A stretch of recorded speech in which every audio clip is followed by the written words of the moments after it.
습관이라는 것이 있죠. 습관은 제2의 천성이라는 말도 있습니다. 자신이 자주 반복하는 그런 행동을 습관이라고 부르죠. 이 습관을 고치기가 참 어렵습니다. 습관을 바꾸기가 어렵죠. 어떤 사람은 좋은 습관을 가지고 있습니다. 미국의 인문학자들이 말하는 제일 좋은 습관이 무엇이냐면 아침에 눈을 딱 떴을 때 민기적거리지 않고 눈을 떴을 때 침대에서 바로 일어나는 것. 이게 제일 좋은 습관이고요. 일어나서 바로 자신이 덮고 있었던 이불, 즉 침구를 정리하는 것이 제일 좋은 습관, 첫 번째, 두 번째 습관이라고 합니다. 눈을 떴을 때 침대에서 민기적 이불에서 민기적 하지 않고 바로 일어나는 사람, 그리고 바로 일어나서 자신이 덮었던 이 이불과 침구를 정리하는 것이 사람에게 있어서 제일 좋은 습관, 첫 번째, 두 번째라고 하는 것을 읽은 기억이 있습니다. 우리 성도님들은 다 이렇게 벌떡 일어나시고 또 잘 정리하실 거라고 생각합니다. 근데 저도 잘 그게 안 됩니다. 오늘도 제가 가만히 보니까요, 일어나서 이불을 툭툭툭 해놓고 그냥 왔더라고요. 그래서 이 사람에게 있어서 제일 좋은 습관이라는 이 첫 번째, 두 번째 습관을 좀 잘 지켜야 되겠다라고 다시 한번 생각해 봤습니다. 혹시 담배를 태우시는 분들이 있다면 담배를 끊는 것이 얼마나 어려운 것인가 우리는 이미 알고 있죠. 애연가라고 말하죠. 이것이 얼마나 어렵냐면 몸에서부터 우선 금당 증상이 일어나서 담배를 끊지 못하도록 하죠. 주변의 사람들이 아무리 말해도 자기 자신도 끊어야지라고 느끼지만 이 담배를 끊는 것은 쉽지 않죠. 김유신 장군의 이야기들을 어린애들에게 가끔씩 합니다. 그리고 아마 들어보셨을 겁니다. 김유신 장군의 마음을 쏙 뺏었던 기생의 이름이 천관입니다. 이 천관이라는 기생이 얼마나 아름답고 또 김유신 장군이 하는 말들, 또 이 시름들을 잘 알고 있었는지 김유신 장군이 이 장군이 되기 전 화랑 시절에 그 천관에게만 가면 자신의 모든 시름이 다 잊혀지고 자신이 처한 현실이 그 천관이라는 기생의 춤사위 그리고 노래 그리고 함께 옆에서 대화해 주는 것으로 모든 시름을 다 잊었다라고 합니다. 그런데 어느 날 이 김유신의 어머니가 김유신을 불러서 큰 꾸중을 하죠. 그리고 김유신이 그곳에서 다짐을 합니다. 내가 이 천관이라는 기생의 집에 다시는 가지 않겠다라고 다짐하죠. 다 아시는 것처럼 어느 날 친구들과 함께 고된 훈련을 마치고 김유신이 술을 먹은 것도 아니고 너무 피곤해서 말 위에서 꾸벅꾸벅 졸았습니다. 그런데 그 말이 평소에 고된 훈련을 마치면 가던 대로 이 천관의 기생의 그 술집을 향해서 걸어갔죠.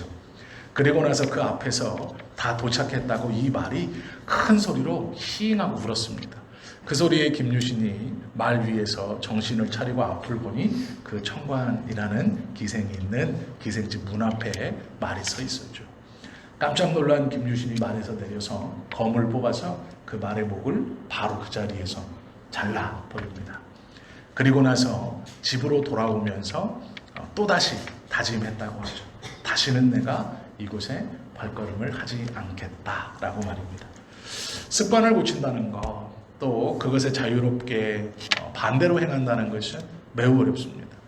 김유신은 그 당시에 전쟁터에서 장수에게 가장 중요한 도구이고 또 값이 꽤 비쌌던 그리고 아주 똑똑했던 말의 목을 잘라버릴 정도의 결단으로 자신의 결기를 보여주었고 또 그것으로 자신의 습관을 바꾸려고 노력했죠. 우리가 성도로서 하나님의 백성으로 귀한 은혜를 받고 있지만 한 가지 꼭 기억해야 될 것이 있습니다. 그것이 무엇이냐면 습관입니다. 하나님을 의지하는 것보다 세상을 의지하고 싶은 것, 하나님의 어떠한 은혜를 구하는 것보다 내 손에 잡히는 어떠한 것을 구하려고 하는 것, 그것이 우리 안에 습관처럼 여전히 남아있죠. 그래서 사람을 원망하게 되고 사람을 의지하게 되고 사람에게 기대하게 되는 것이죠. 이것이 그리스도인이라고 말하지만 우리 속에 남아있는 습관이죠.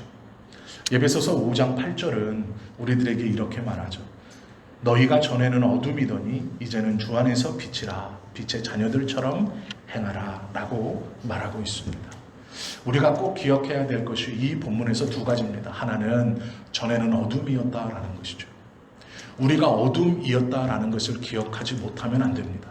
전에 우리가 어떤 사람이었나를 기억할 수 있어야 합니다. 냉혹하지만 개천에서 용나기는 어렵습니다. 우리가 과거를 기억하지 못하면 새로운 삶으로 나아갈 수 없습니다. 20대의 삶이 30대를 결정하고 30대의 삶이 40대를 결정하고 40대의 삶이 50대를 결정하는 것이죠. 노후는 젊어서 뿌린 만큼 거두는 겁니다. 이것은 변하지 않는 것이죠. 그러나 우리 그리스도인들에게는 분명히 다른 것이 있습니다. 그것은 불변처럼 순차적으로 내 과거의 삶이 지금의 삶을 결정하고 지금의 삶이 미래의 삶을 결정하는 것은 진리라고 생각할 수 있지만 하나님께서 붙들고 하나님께 붙들린 바 된 사람은 과거에는 어둠이었지만 이제는 빛의 자녀고 미래도 빛의 자녀로 살아라라고 성경은 말씀하고 있다라는 것이죠. 그렇게 할 수 있는 이유, 세상은 과거의 삶이나 현재의 삶이나 미래의 삶이 대동소이하다고 가르칩니다. 과거를 잘 살아야 됩니다. 그래야 현재도 잘 살 수 있고 미래도 잘 살 수 있습니다 라고 가르칩니다. 우리는 과거를 사는 사람들도 아니고 미래를 사는 사람들도 아니고 현재를 살아가는 사람들입니다. 현재를 살아가는 데 있어서 세상에서 진리라고 말하는 것처럼 과거를 잘 살았어야 됩니다 라고 말한다면 이미 40이 된 사람은 10대와 20대와 30대의 삶을 돌릴 수 없으므로 그 40대는 소망이 없습니다. 이미 60대는 10대와 20대와 30대와 40대의 50대의 삶을 되돌릴 수 없으므로 이미 60대가 된 사람은 소망이 없죠. 70은 더 소망이 없고 80은 더 소망이 없습니다. 세상에서 진리라고 말하는 삶의 법칙대로 살아간다면 이미 우리들의 삶은 정해져 있죠. 과거에 살았던 그대로 지금을 살고 또 미래를 살 것입니다. 아무런 소망이나 아무런 희망을 품을 수 없죠. 왜요? 우리의 과거는 바꿀 수 없고 그 과거에 우리는 최선을 다해서 살지 못했기 때문입니다. 이미 세상에서 말하는 성공과는 거리가 먼 10대와 20대와 30대를 살았죠. 젊은 날 10대 때 공부를 좀 잘했을 수 있습니다. 20대 때 남들보다 조금 더 똑똑하고 앞서갔을 수 있습니다. 30대 때 조금 더 나은 삶을 살 수 있었을지도 모릅니다. 그러나 그 삶을 다 지나 40대가 되고 50대가 되고 60대가 되면 자신보다 수많은 사람들이 앞에 있다는 것을 보게 됩니다. 도저히 세상의 기준으로는 그들을 따라갈 수 없음을 알게 되죠. 그렇다면 절망할 수밖에 없는 것이죠. 과거를 바꿀 수 없기 때문에 절망할 수 없죠. 절망할 수밖에 없다라는 것이죠. 한 번 흑암이면 지금도 흑암이고 미래도 흑암이라고 세상은 가르칩니다. 그래서 흑수저라는 말이 있죠. 태어나기를 그렇게 태어나면 아무리 발버둥 쳐도 앞에 미래도 그럴 수밖에 없다라고 가르치는 것이죠. 세상은 과거에 얽매여서 모든 것을 지금도 미래도 그렇게 된다라고 가르치고 있다라는 것입니다. 그러나 성경은 그렇게 말씀하지 않습니다. 너희가 전에는 흑암이더니 어떠한 삶을 살았건 그것이 중요한 것이 아니라 지금이 중요합니다. 정확히 말하면 예수 그리스도를 만난 이후의 삶이 다른 삶이다라고 말씀하고 있다라는 것이죠. 이것은 세상에서 가르쳐주는 삶의 모습과는 조금 다른 것입니다. 세상의 법칙과는 전혀 맞지 않는 하나님의 법칙입니다. 오늘 5장 8절 말씀을 통해서 너희가 전에는 어둠이더니 이제는 주 안에서 빛이라 빛의 자녀들처럼 행하라 라는 말씀은 과거를 돌아보는 것이 아니고 현재와 미래를 얘기하고 있다라는 것이죠. 내가 교회를 다닌다고 새 사람이 되었다라고 생각하실 수 있습니다. 그러나 그렇지 않습니다. 오늘 말씀을 정확히 보면 주님 안에서만이 새 사람이 될 수 있다라고 말합니다. 주님 안에서만이 흑암이었던 것이 빛의 자녀로 또 그 빛의 자녀처럼 살 수 있다라고 가르쳐 주신다라는 것이죠. 하나님의 자녀들은 세상의 법칙에 얽매여 사는 사람들이 아닙니다. 내 과거가 어땠든 지금의 삶이 그 과거의 영향으로 지금의 삶을 살아가는 것이 아니다라고 말합니다. 성경은 너희 지금의 삶은 빛이고 너의 미래의 삶은 빛의 자녀로 살아야 할 책임과 의무가 있다라고 말씀하고 있죠. 그 조건이 하나입니다. 주님 안에서입니다. 주 안에서라고 말하고 있다라는 것이죠. 너희가 전에는 어둠이더니 이제는 주 안에서 빛이라, 빛의 자녀들처럼 행하라 라는 이 말씀이 어떠한 말씀인지 우리는 잘 이해할 수 있다라는 것이죠. 제가 한 번씩 조세형 씨의 이야기를 한 번씩 드리죠. 이분이 지금의 신분은 목회자입니다. 그러나 우리가 아는 것처럼 지금 감옥에 가 있죠. 감옥 안에서 예수 그리스도를 만났고 그가 감옥에 갔을 때 그를 평생에 변호했던 엄상익 변호사라는 분이 있습니다. 이 엄상익 변호사님이 이 조세형과 나눈 대화를 기록한 책이 있습니다. 그 책에 이런 조세형 씨가 감옥 안에서 이렇게 고백하는 내용이 있습니다. 변호사님, 하나님은 모세가 80이 넘도록 시련하시고 그제서야 인물을 주셨어요. 제가 지금 환갑이 가깝도록 도둑으로 벌하시고 감옥에서 단련하시는 데에도 다 뜻이 있겠지요. 조그만 근력이라도 남아 세상에 나가면 그건 주님을 위한 사명에 쓰라는 뜻으로 알겠습니다. 재판정이라도 좋아요. 사람들이 숨쉬는 데에서 살고 싶어요. 이렇게 고백했습니다.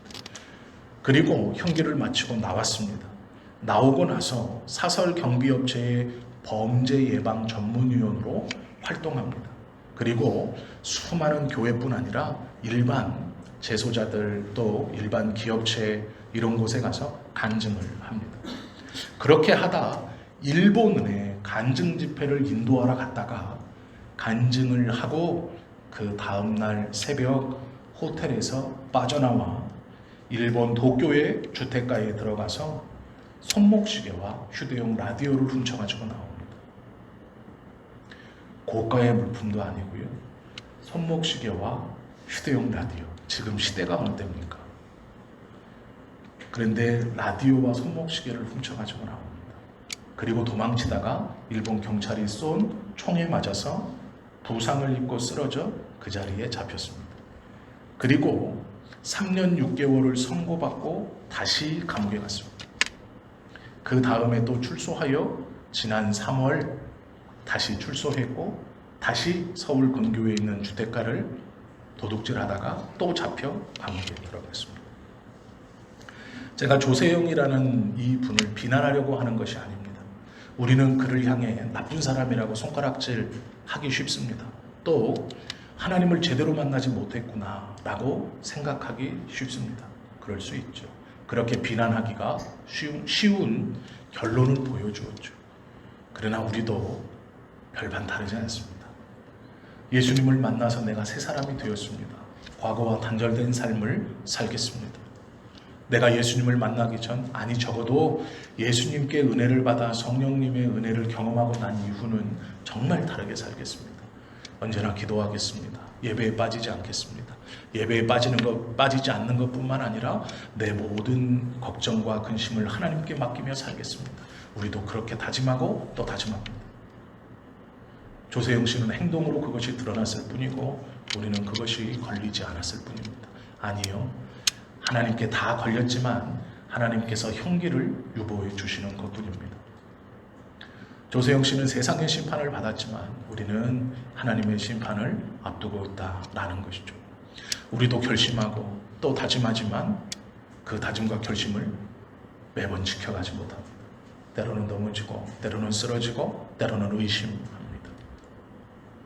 주변에 많은 사람들이 나를 위해서 기도해주고 있음을 알매도 불구하고 우리는 그것들을 다 물리치고 내 생각에 편한 대로 내 마음에 편한 대로 결정하고 행동하고 말할 때가 많이 있습니다.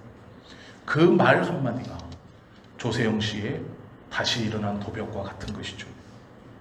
간증 집회를 하고 그 다음날 새벽 호텔을 나와 도쿄 인근에 있는 주택가에 들어가 시계와 라디오를 훔치고 나오는 그 모습과 같다라는 것이죠.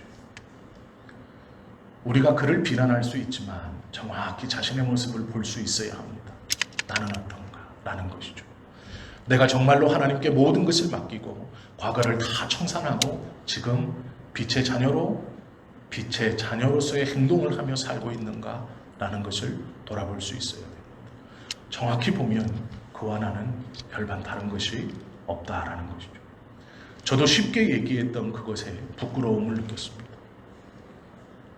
그의 모습이 나의 모습이었고 그의 그 범죄가 내 마음의 상태와 똑같진 않을까 생각해 보았습니다. 우리는 하나님의 말씀을 잘 지키고 기도하기도 합니다. 예배도 드리죠. 그러다가 정말 작은 일, 아무것도 아는 일에 무너지는 것을 봅니다. 아무것도 아는 일에 타협하고 아무것도 아닌 일에 하나님의 은혜를 잊어버리기도 합니다. 기도를 열심히 했지만 어느 순간 분노가 차올라 내 입술에 잘못된 고백으로 말미암아 그 모든 것들을 다 무용물로 만들어 버리는 일이 있다라는 것이죠. 변화되는 것도 쉽지 않지만 그 변화됨을 유지해가는 것 또한 쉽지 않습니다. 가만히 생각해 보셔야 해요. 우리가 변화되었다라는 것은 우리의 힘으로 한 것이 아닙니다.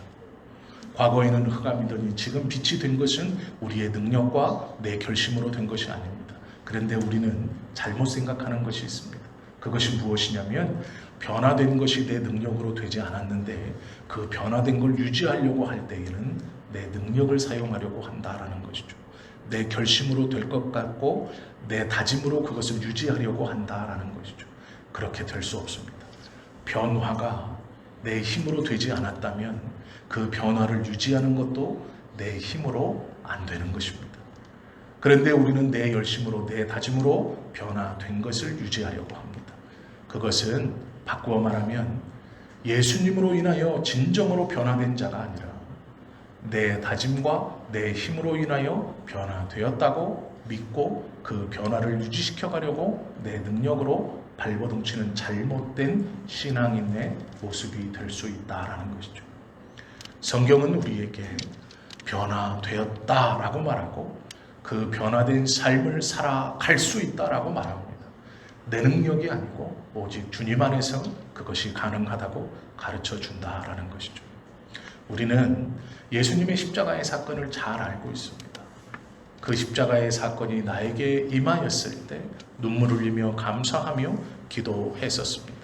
그 변화는 우리의 힘으로 된 것이 아니고 예수 그리스도의 은혜로 된 것이죠. 그러면 지금 그 변화된 이후의 삶의 그 변화를 지켜가는 것도 예수 그리스도의 은혜로만 가능하다라는 것이죠. 우리의 과거는 흑암이었다라고 말합니다. 그 과거가 있었음을 인정해야 합니다. 그 과거로 돌아가고 싶지 않으면 않을수록 내 힘이 아니라 내 힘으로 살아왔던 모든 날이 흑암이라는 것을 인정하고 예수 그리스도 안에서 변화되었고 예수 그리스도 안에서 이 변화된 삶을 지켜갈 수 있다는 것을 인정할 수 있습니다. 그것은 과거를 기억할 때 지금을 인정할 수 있다라는 것이죠. 요한복음 15장 4절 5절 말씀은 이런 말씀이 있죠. 내 안에 거하라 나도 너희 안에 거하리라. 가지가 포도나무에 붙어있지 아니하면 스스로 열매를 맺을 수 없음같이 너희도 내 안에 있지 아니하면 그러하리라. 나는 포도나무요 너희는 가지라. 그가 내 안에 내가 그 안에 거하면 사람이 열매를 많이 맺나니 나를 떠나서는 너희가 아무것도 할 수 없습니다. 말씀하고 있습니다. 우리가 지금 빛이라면 우리는 예수 그리스도를 통하여 접붙임 바 되어져 있는 사람들입니다. 우리는 이 은혜를 떠나서는 아무런 열매를 맺을 수 없죠.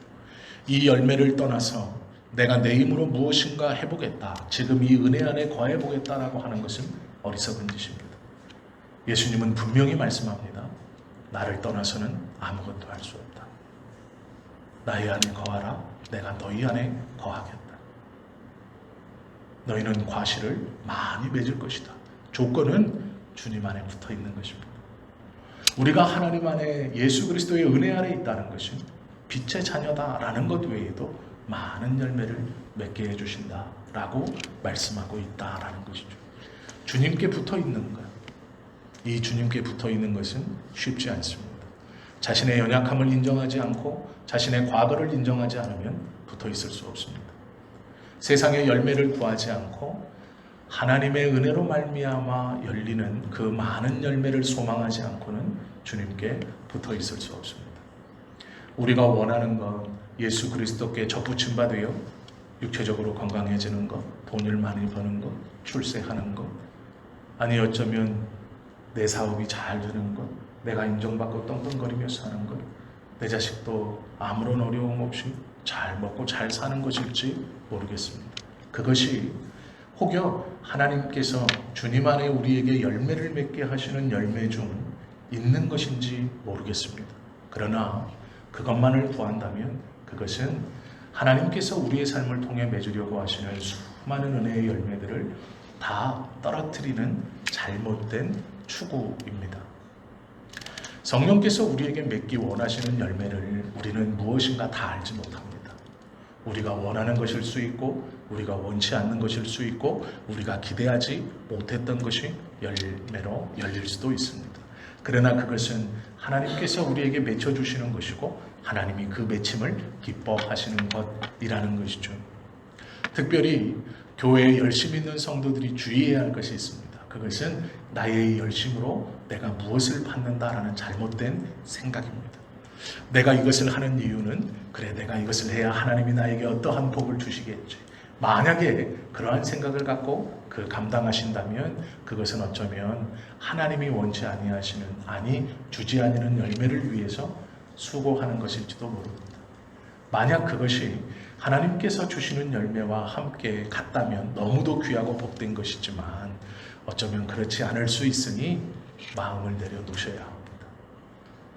하나님께서 맺히시길 원하시는 그 기뻐하시는 열매가 무엇인지 모르지만 그것을 위하여 섬기고 그것을 위하여 봉사하고 그것을 위하여 마땅히 감당해야 할 것을 감당하는 것이 우리의 바른 모습이다라는 것이죠. 교만하며 우쭐할 필요도 없고 움츠려 드실 필요도 없다라는 것이죠. 하나님께서 우리에게 맺히시길 원하는 그 열매를 우리는 알 수 없지만 그 열매가 맺히는 한 가지의 조건은 주님 안에 있는 것입니다. 하나님 안에 있는 것입니다. 예수님께서 친히 나의 안에 거하라, 내가 너 안에 거하겠다라고 말씀하신 이 말씀을 기억해야 한다라는 것이죠. 주님을 위해 일한다는 것은 어떠한 대가를 바라고 열매를 바라고 하는 것이 아닙니다. 주님을 위해 일한다는 것은 주님으로 인하여 내가 빛의 자녀가 되었고 그 주님으로 인하여 빛의 자녀처럼 행하는 길이기 때문에 마땅히 해야 하는 것입니다. 그러면 우리에게 품게 하신 간구와 소원은 무엇이냐? 그것은 주님 안에 있을 때 이루어질 수 있고 주님 안에 있을 때 온전한 열매를 맺을 수 있는 기도의 제목과 소원인 것이죠. 하나님 안에 붙어 있다는 것은요, 교회에 열심히 출석하는 것만은 아닙니다. 그걸 무시할 수는 없지만 그것으로 대변될 수는 없습니다. 하나님 안에 붙어 있다는 것은 주님의 말씀과 깊이 교제하고 그 말씀이 주시는 은혜를 깊이 누리고 풍성한 하나님의 은혜가 무엇인지 예배 가운데 나의 영혼으로 주님과 교통하고 하나님을 갈망하며 그분의 평화로움을 느끼는 것이죠. 이 예배 가운데서도 어떤 근심과 걱정이 내 마음을 확 사로잡고 있어 하나님께 예배하며 어떠함을 알지 못하게 하고 오로지 예배가 빨리 끝나고 그 일을 어떻게 해야 하는지 그것을 어떻게 처리해야 하는지로 꽉 차 있다면 그것은 하나님의 온전한 은혜를 누리지 못하는 사람입니다. 이 시간만은 하나님과 은혜 아래 예배 아래 교통하는 것이죠. 다 내려놓으세요. 주님의 은혜를 구하고 주님의 평안케 하심이 나의 마음과 나의 영혼을 평안케 하셔야 합니다.